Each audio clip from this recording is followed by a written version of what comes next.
Welcome to another Founder Wisdom Pod. We have Juan Betancourt with us today. Juan's a good friend of mine, and he's back from a nice Aya ceremony not so long ago. I was supposed to be there, couldn't. Unfortunately, life came in the way, or maybe I came in the way. Who knows?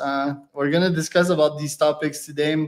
Juan is the CEO of Humantelligence, by the way, and Ask Cora. Last time we spoke, he had deployed that AI, so quite eager to discuss that as well. So Juan, welcome to another pod again. Tell us a bit more about yourself and how's been the last trip. So thanks for having me again, Charles. Sorry that you couldn't make it, but if it wasn't meant to be, it wasn't meant to be. There'll be other ones. I'm the CEO of Humantelligence. We have an AI coach agent called Ask Aura, where you can ask any questions about any person, any team, related to how to collaborate, how to lead, how to improve team dynamics. So basically, everyone at a company gets a 24/7, round the clock personal coach that's personalized based on everyone's psychometric profiles. And you can upload any profile in the world or take ours, which is free, that understands people's behaviors, their motivators, their work styles, their communication styles, leadership styles, etc. And as you alluded, I also, in my spiritual life, since 15 years ago, I've been doing intentional ceremonies with ayahuasca and other plants, such as psilocybin and combinations and in modalities that avoid a lot of the discomfort and pain that people read about when they hear about these kind of plant medicine journeys. So ours is actually really fun and interesting. So we have an annual one that I host in or around Miami every year, and that happened 2 weeks ago. Very cool. Tell us about the setting of that one and yeah, how it was different from the last ones, the organization, how you went into it. Tell us a bit more about the settings.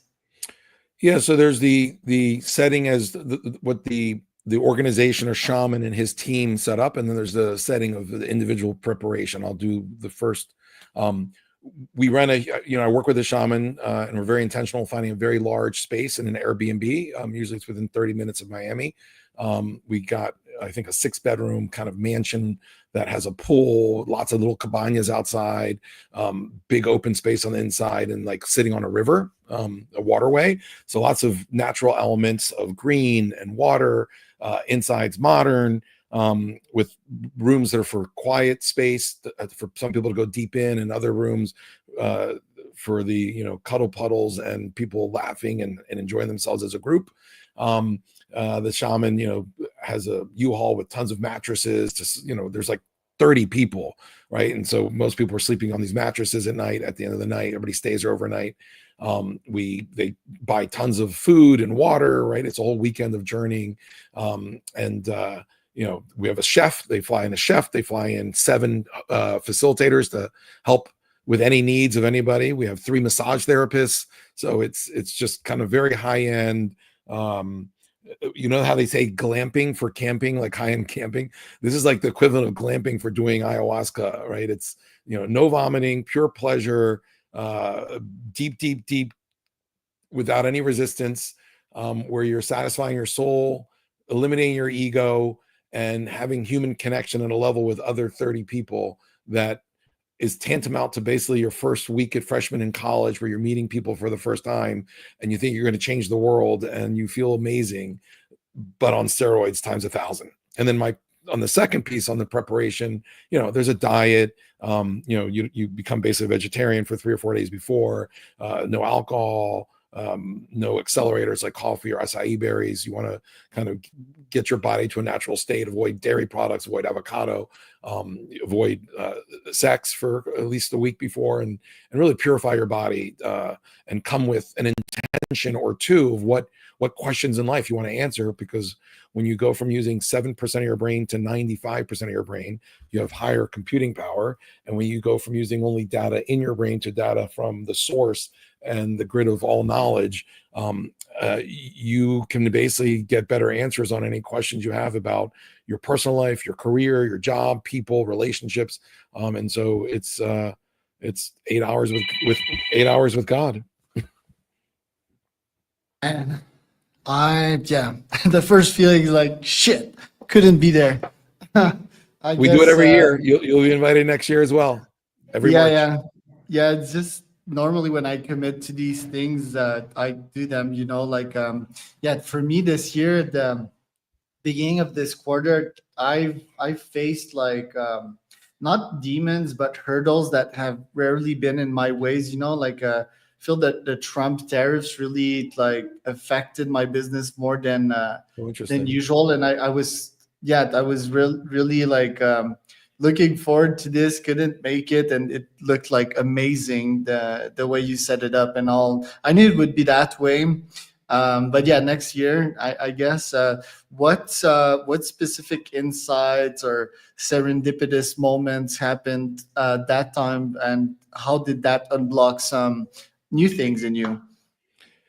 Yeah, so we just launched an AI product called Ask Aura, and as a CEO and a founder, everything's in your head. And if you've been doing it for 5, 6, 8 years, in my case, there's so much knowledge and wisdom that I know. But when I'm pitching my tools to a client, I just assume that they can track. And the feedback I've been getting for the last few years is, one, you got to slow it up. You got to give them pieces at a time. You're going straight to the steak and sizzle. You got to really lead them into it. And conceptually, I get it, right? Like that all makes sense.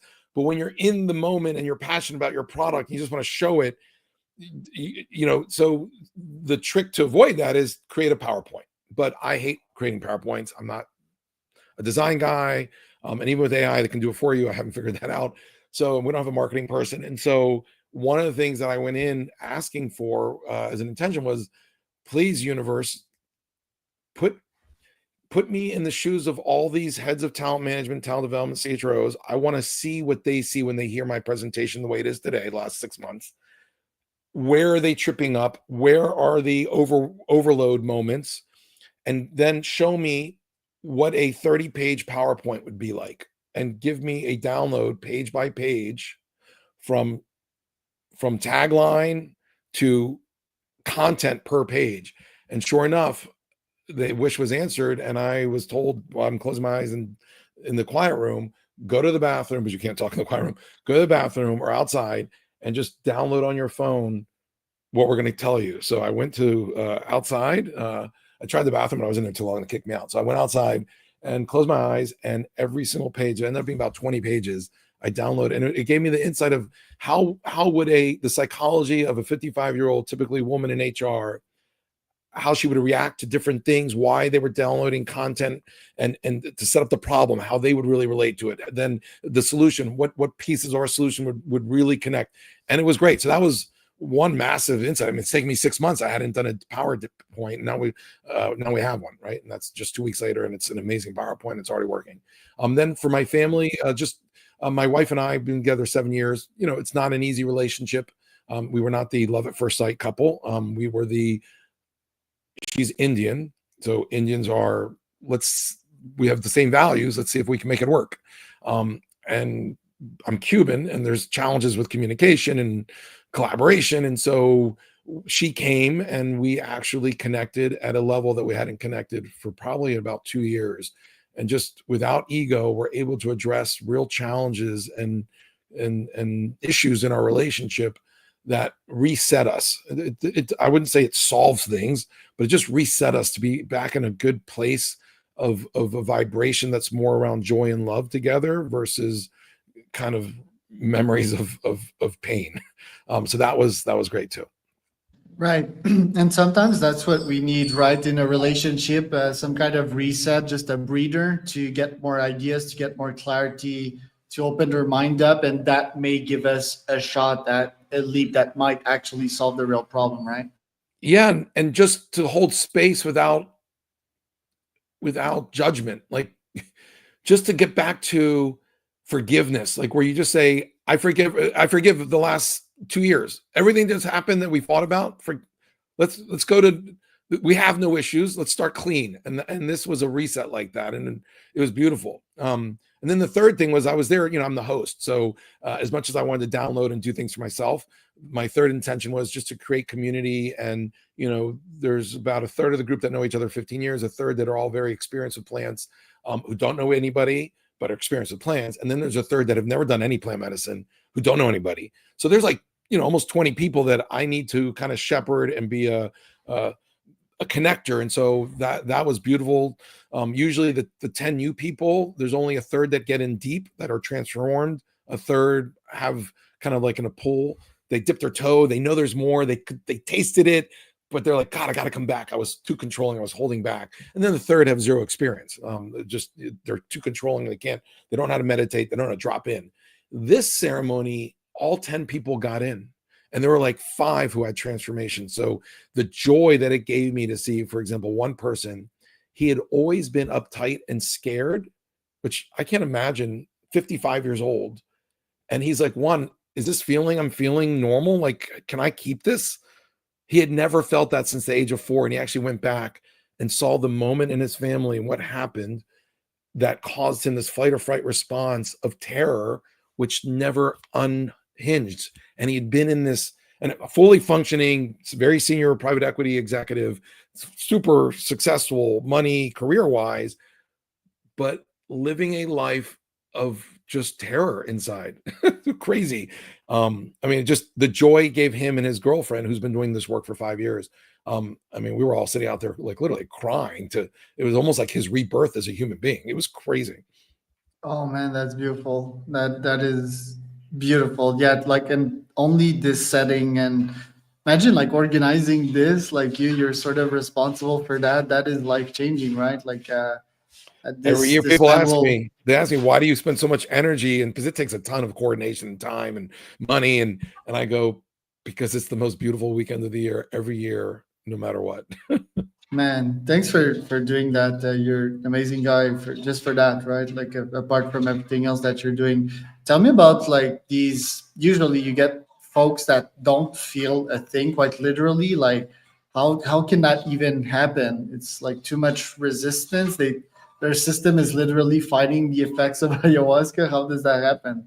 So the ayahuasca tea, it would be impossible not to feel the effects of that. So what these guys have done, just like there's a coffee tree that you can take the caffeine out of the beans, these guys have figured out how the human organism works. And so 30 years ago, they realized to get rid of all resistance and vomiting and physical discomfort, but still to get to the same place and for longer, so even a better experience.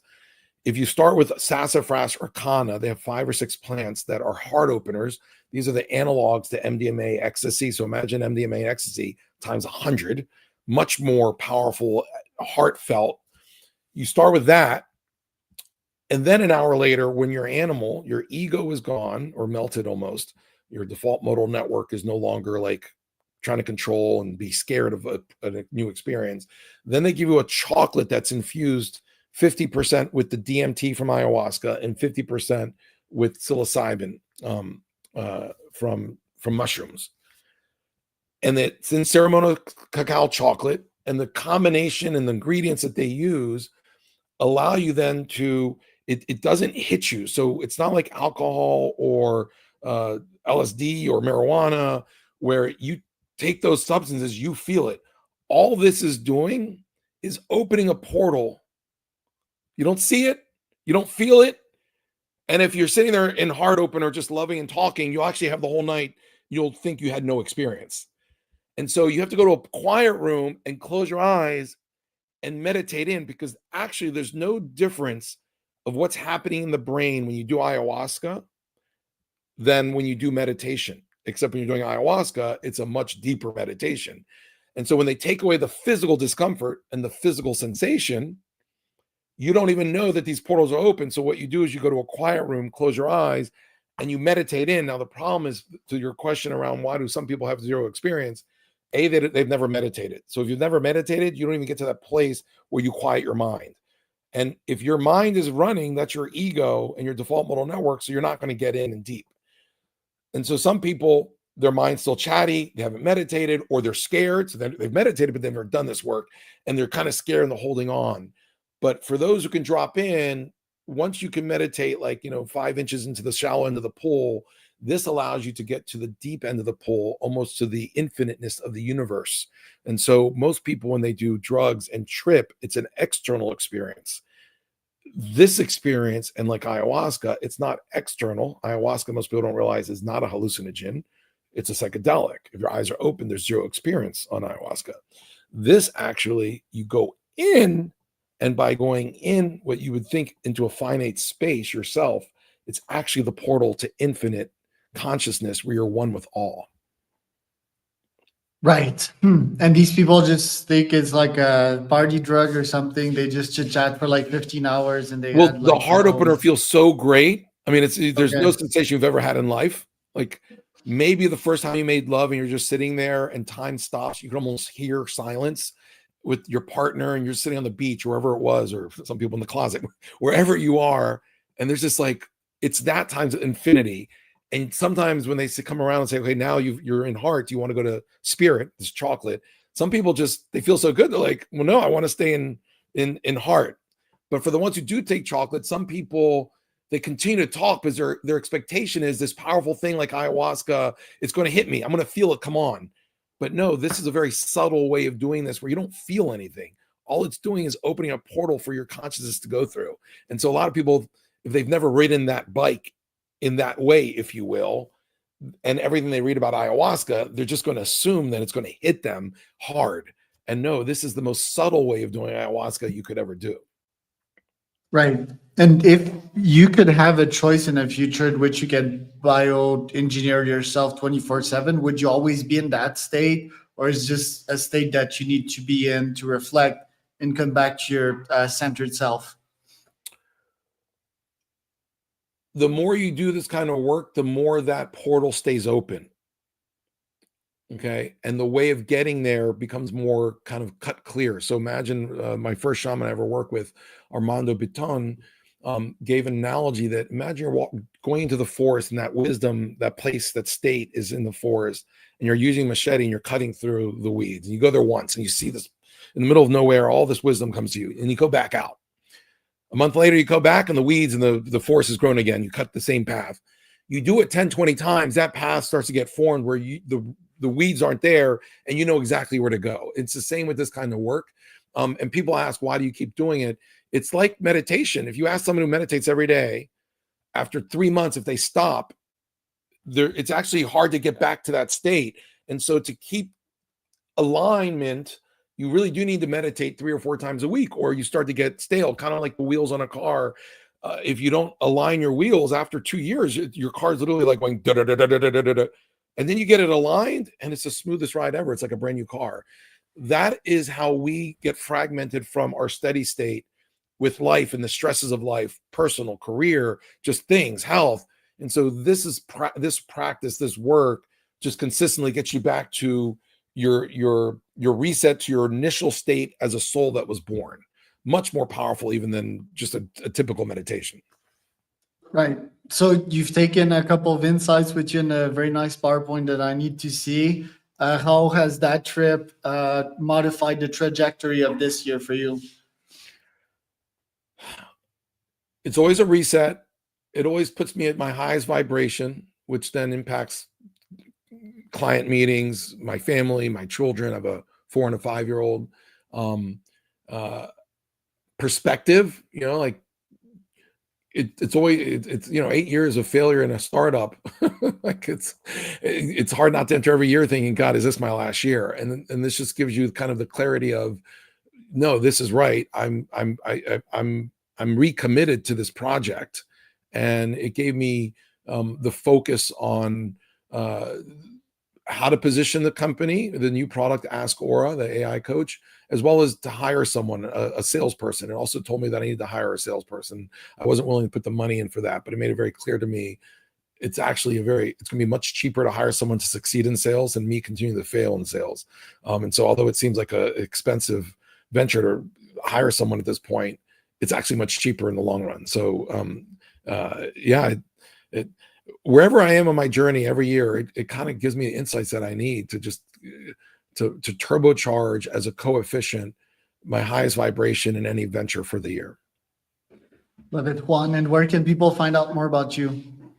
They can go to LinkedIn. I'm at Juan Luis Betancourt. So Luis is my middle name. I'm the only one on there, or they come up first with that full name, or they go to humantelligence.com, take out the IN in the middle, or we're launching a new Ask Aura website called askaura.ai. So askaura.ai. Yeah, and would love to and my email is juan@humantelligence.com. So feel free to reach out. That was Juan Betancourt and Charles Cormier for